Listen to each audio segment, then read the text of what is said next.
The KXAN News Podcast is sponsored by Shelf Genie. Uvalde CISD responds after this video showing a trooper removing the mother of a shooting victim from a school. Austin Public Health keeping an eye out for a rare kind of strep as cases increase across the nation. We're watching storms to the northwest of us into this evening and how they could impact our weather for your Monday. Hi, everyone. Thank you for joining us on this Easter Sunday. I'm Mike Rush. The Uvalde school superintendent is responding after a video surfaced showing a state trooper forcibly removing a Uvalde victim's mother from a school. The incident happened at Flores Elementary School Wednesday during a student walkout protesting gun violence. Body camera video shows Anna Rodriguez, mother of Robb Elementary shooting victim Maite Rodriguez, being removed from the school as she was trying to pick up her son so he could participate in the walkout.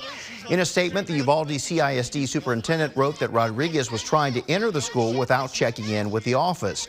He wrote that in the aftermath of the shooting, everyone, quote, knows that the very first thing you must do upon entering any of our campuses is to check in at the office, get cleared, and discuss your business or reasons for being there. Example, checking out your children. Everyone knows this, he said, end quote. The superintendent went on to say that this happened after decisions were made by both parties in the heat of the moment. A San Antonio state senator calls the trooper's actions disturbing and astounding. Well, in Washington state, the Senate there passed a bill that bans guns defined as assault weapons. The bill prohibits the sale, manufacture, and import of assault weapons in the state, but it does not ban the possession of an assault weapon, and it allows for ownership by law enforcement and military service members, and an exception in cases of inheritance. Since the bill was amended in the state Senate, it has to return now to the House for further consideration. If the bill receives final passage, Washington will join 9 other states and Washington, D.C. in banning assault weapons. With cases increasing nationally, Austin public health officials are on the lookout for any possible spikes in a rare kind of strep. Strep bacteria typically causes a sore throat and a fever. However, the CDC reported a surge in invasive group A strep cases began back in the fall, with cases counting still elevated. Invasive strep can cause toxic shock syndrome and sepsis if untreated. So far, APH said Austin Travis County is in the clear from any significant increase. We are not seeing a lot of increase in cases here in Austin Travis County, but if there were a trend where we were seeing more cases, it would be something that would be brought to the attention of our disease surveillance team here. For more on the treatment options for invasive strep and which annual shots officials say can lower your risk, head over to KXAN.com and click on this story. First warning weather with meteorologist Nick Bannon. Well, we had a little more sun than yesterday. Still not a lot, though, and still the clouds dominate our sky from our Whittlesey Landscape Supplies camera in southeast Austin. Looking toward downtown, you can see an abundance of clouds, but on a rare occasion, the blue sky will peek through. And we had enough sun today to warm us into the low 70s, which is where we are now, even a few mid 70s in the mix. And this is quite a bit warmer than the low to mid 60s that we had here yesterday. Still a lot of clouds, a little sun, way more sun in the hill country than what we're getting in the metro, and especially a very cloudy section there in our eastern counties. There'll still be some more breaks in the clouds, I expect, as we head into this evening. With a transition then toward more of a partly cloudy sky for your evening, 70 at 7, 66 at 9, and 64 at 11, and staying dry for now. But coming up in First Warning Weather, we'll show you the increased storm and rain chances for especially Monday, but also a little into Tuesday, ahead of some briefly drier weather before potentially more rain as we get into next weekend. All right, Nick, we'll see you in a bit. Thank you, sir. 2 expelled Tennessee lawmakers say they will work to get back in office. Former state representatives Justin Jones and Justin Pearson said on Meet the Press this morning they want to be reappointed and then elected back to their seats. Republican colleagues expelled the 2 for a protest on the House floor urging passage of a gun control measure after a shooting in Nashville that killed 6 people, including 3 young students. Pearson, who was recently elected, said this morning that he has never felt welcome. It has always been a toxic work environment to work in the Tennessee State Capitol. when you have people who make comments about hanging you on a tree and hanging Black people on a tree as a form of capital punishment. GOP leaders said the expulsion actions, used only a handful of times since the Civil War, were necessary to avoid setting a precedent that lawmakers' disruptions of House proceedings through protest would be tolerated. 3 people are dead, including a child, after a domestic incident in Orlando, Florida early this morning. The suspect was also shot dead. It started when officers were called to a home overnight. Officials heard gunshots from inside the house before a person walked out with a gun and shot at them.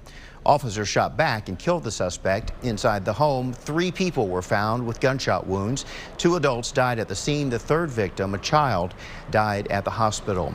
In California, 1 person is dead after a teenager in a stolen vehicle crashed with other drivers while trying to get away from the police. Officials said the driver, identified as a 13-year-old, was driving erratically and causing them to, or was driving erratically in that area, and then led officers on a brief chase. The team then plowed into an intersection, hitting 2 other vehicles and caused them to catch fire.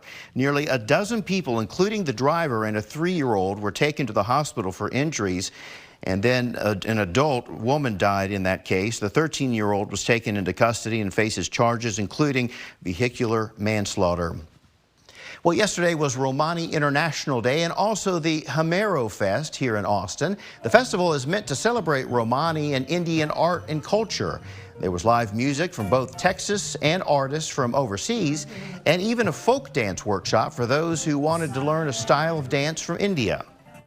The culture still contains, after all these centuries, a lot that is Indian. And so our link with the country of our origin is very important to us, and this brings it together. No word yet on when and where the next festival will be held. Well, in the spirit of Easter Sunday, Sweet Eats Fruit Farm in Georgetown hosted an all-day Easter egg hunt beginning this morning. The hunt started at 9 this morning with one specifically geared toward kids with special needs, and then kids were able to hunt for Easter eggs until this evening. Also, an Easter Bunny visit. Well, a family struggle coming up as a new study shows a program meant to help some of the state's most vulnerable children is falling short. And stepping through the early days of Austin history, the downtown staple offering a glimpse into the past. A March study on Texas Medicaid revealed issues affecting access to care for some of the state's most vulnerable children. It's about the Texas Star Kids program, which is Medicaid managed care for children and adults under age 20 with disabilities. Monica Madden introduces us to One Star family and the solutions they're hoping to see from lawmakers at the Capitol. He's severely challenged. He can't walk. He can't feed himself. He's totally dependent on me or his other caregivers. Cheryl Lingenfelter's son has severe disabilities after an anoxic brain injury when he was younger. Now he requires around-the-clock care covered under the Texas Star Kids program. Finding a good medical support team has been, crucial in keeping him alive. But finding that care is a challenge for their family. A study commissioned by a group called Protect Texas Fragile Kids found severe gaps in coverage, excessive wait times for care, and limited providers. Star Kids is a Medicaid program, but you're limited on the insurance companies that you can use. I have a choice of just going anywhere who accepts Medicaid.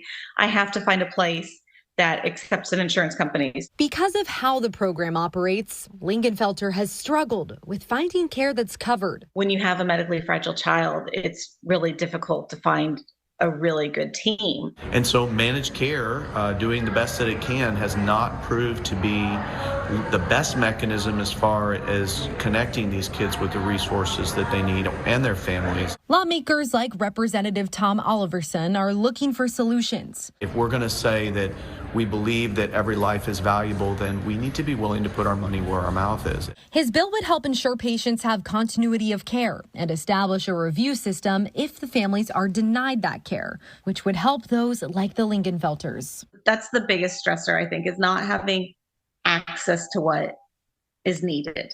Monica Madden, KXAN News. The nonprofit group Protect Fragile Texas Kids is also calling on lawmakers to increase rates for private and in-home nurses who serve this population to help address staffing shortages. Well, just 60s yesterday, but hey, mid-70s for highs today in Austin. 74 officially. Still shy of where we should be this time of year, which is 79. We do have some warmer temperatures coming, though, and also more sunshine. We'll leave you with a look at Atlanta, where we actually have a decent amount of sun mixing with the clouds. We'll show you some sunnier days ahead, but also the chance for some showers and storms for your Monday in First Warning Weather. This KXAN News podcast is brought to you by Shelf Genie. I'm Rosie Newberry from KXAN Studio 512. Considering replacing your kitchen cabinets? Struggling to find or reach things? Go to shelfgenie.com/Austin. Shelf Genie designs custom pull-out shelves for your existing cabinets, adding convenience and value to the most used room in your home. Shelf Genie custom pull-out shelves, everything in reach. The Driscoll Hotel, an icon of downtown Austin, has officially opened its guided history tour to the public. Guests will be led through decades of the 137-year-old hotel's history, taking you all the way back to the earliest years of Austin, and learn all about the historic building's little-known stories, secrets, and oddities. The history tour originally launched last year, but it was only available for hotel guests until now. Non-guests can pay $10 for the tour. Tours kick off every day at 4 p.m. First Warning Weather with meteorologist Nick Bannon. All right, some bright sky mixing in with the clouds from our Austonian weather camera. I know it was another day with not much sun, but certainly a little more than we had yesterday, and that was enough to get us into the 70s. Still, the clouds are fighting the sunny breaks here as we head through we'll call it the early evening now. I do think we'll tend toward more of a partly cloudy sky for most of the rest of the evening, and then clouds will thicken up overnight. We're watching this area closely here, closer to the panhandle, a cluster of showers and storms that look likely to drop south and southeastward as we head through the night. Now, notoriously, storms coming at us from the northwest can be a bit of a forecasting challenge, but we have seen a general trend a little bit wetter as we head through the day tomorrow. I'm going to show you two comparing computer models to show you a couple different potential outcomes for Monday. First of all, as we take you through the night, this particular model brings in a good cluster of storms pretty early in the morning into the hill country. There's 5:30, and even clipping the metro here mid to late morning before potentially a few more spotty showers and storms as we head into tomorrow afternoon and evening before things dry out. A completely different computer model, though, really doesn't bring in much in the way of wet weather for the morning at all, maybe just a few spotty light showers into the hill country. But this one favors more in the way of storms in the afternoon and even into tomorrow evening. So one model favoring the morning storms, the other favoring the afternoon storms. And what I think is that if we get more in the way of wet weather in the morning, it's going to kind of cut back on the storm potential for the afternoon. How do I think tomorrow's going to go? Well, our forecast calls for a general favoring of storms later in the day, but there is still going to be the chance for at least some widely scattered showers and storms tomorrow morning before the storm chances rise to scattered here tomorrow afternoon and early evening. Still, it's a tricky forecast, and we're going to continue to get new computer information and update the forecast as we get a little better confidence, hopefully by tomorrow. So increasing clouds tonight and the chance for some late night spotty showers and storms. We'll go with scattered showers and storms here for tomorrow. About half of central Texas getting some measurable rain tomorrow and a high of 73. It is possible that any storms that do develop could contain some small hail. There's a lot of cold air to work with higher up in the atmosphere. Right now, the Storm Prediction Center does not have any of central Texas at a severe weather threat here tomorrow, but it's certainly a possibility that at least some small hail could form. There's also going to be another chance for a few spotty showers and storms along and east of 35 on Tuesday, and then we get into a dry period until Friday. And especially into Saturday, those rain chances go way back up again, so plan ahead that there is the potential here for some wet weather as we head into next weekend. How much rain are we looking at over the next 7 days? That includes Monday's decent rain chances and next Saturday's too. Well, 1/10 to half an inch of rain with some higher amounts south and southeast of Austin. Of course, there could be some higher amounts wherever we get storms, those localized spots that exceed the amounts of everywhere else. Certainly a possibility on any of these days where we feature storms that you could get a quick half inch or inch of rain. Look at our First Warning Weather 7-day forecast. Then you see those lowering morning rain chances for Tuesday, 20%, and generally favoring areas near and east of 35. More sun Wednesday, 77. Sunniest day looks to be Thursday. We're up to 80. And then late in the week, those rain and storm chances come back. Also more humidity, too. 82 on Friday, 84 on Saturday with a 40% rain chance. That drops down to 10% for Sunday. This is KXAN Sports, brought to you by Thomas J. Henry. An all-important conference series victory on the line for the Texas baseball team today, and the Longhorns came to the dish ready to play. First two games were decided by the same score, 6-5. Margin of victory will be a little higher today. Bottom of the first, one on. Second for Garrett Gilmette. Blast this one to center, and that would be ruled a home run right there, 2-0 Longhorns. And then bottom of the second, runners on the corners. Eric Kennedy doubles down the right field line to make it 4-1 Texas. Despite the score, David Pierce not happy about some things. He gets ejected in the fourth. So they got to play the rest of the game, obviously, without him. But nothing would stop the Texas train today. Bottom of the fourth, runners on second and third. Dylan Campbell hits it to left. That bounces over the wall for a ground rule double.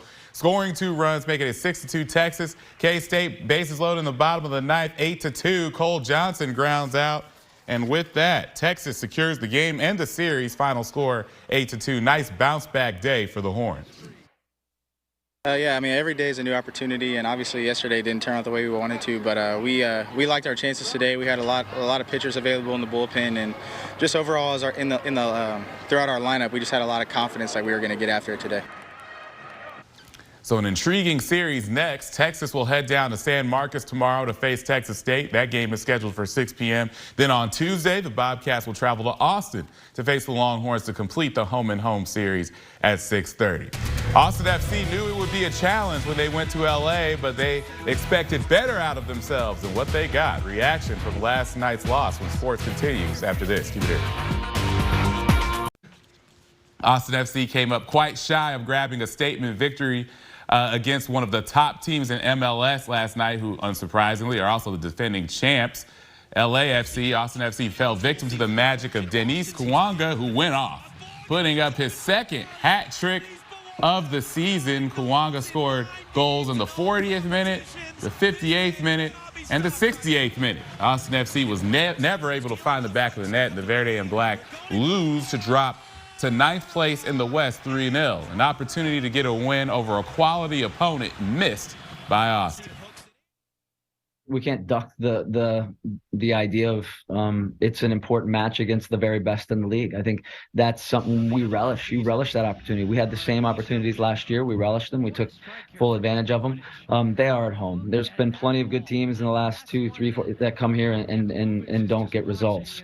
I like the way that we were able to play and perform. We had some things that we've been working on that I think were quite strong. We have to be more goal threatening. All right, Major League Baseball, Astros taking on the Twins today in Minnesota. Top of the third, Chas McCormick. What a day for him. Hits this one opposite field to right. That one puts the Astros on the board, 2-0 after that home run. Then in the top of the fifth, 2-1. Houston, McCormick creating some separation as this single gets through to center. That scores 2 runs to make it 4-1. Astros win 5-1 over Minnesota. The Rangers on the north side of Chicago to take on the Cubs this afternoon. Wrap up their series. Top of the second, Marcus Semien with a 2-run double to right after that. Yeah, that would score, as I said, 2 runs. 4-0 Rangers. Then in the top of the fourth, Bubba Thompson, he had a big-time day at the plate for the Rangers. Hits this one here. That bounces through to the left field corner, and that is going to score Travis Jankowski to make it 5-2 Rangers. Then Thompson, he had a triple on that one, gets an RBI triple on this one after it bounces into the gap, and that will put them up 6-2. Rangers tack on 2 more to win it 8-2. And right now, the Masters, Mike. Yeah. John Rahm, an Arizona State alum like myself, in first place right now. But Phil Mickelson, another Arizona State alum, he's right near the top there of the leaderboard. A lot of Arizona State representation. ASU showing out at Augusta right now. Yeah. Congrats on that. How's your game been? It's terrible. Terrible, huh? Yeah. You didn't learn that over there. We'll be right back with a final look at your forecast. Stay with us. Well, Easter Sunday turned out good for the church gatherings and the Easter egg hunts, but tomorrow it's going to be a little dicey, a little more chance of rain. Some more potential for that, both in the morning and in the afternoon and evening. Certainly not a washout of a day, but be ready for some scattered showers and storms. Those spotty rain chances continue into Tuesday, and then we actually get into a drier, sunnier period until another round of rain. Right. All right. Thanks, everybody, for joining us. We'll see you back here at 10 o'clock tonight. Have a great evening.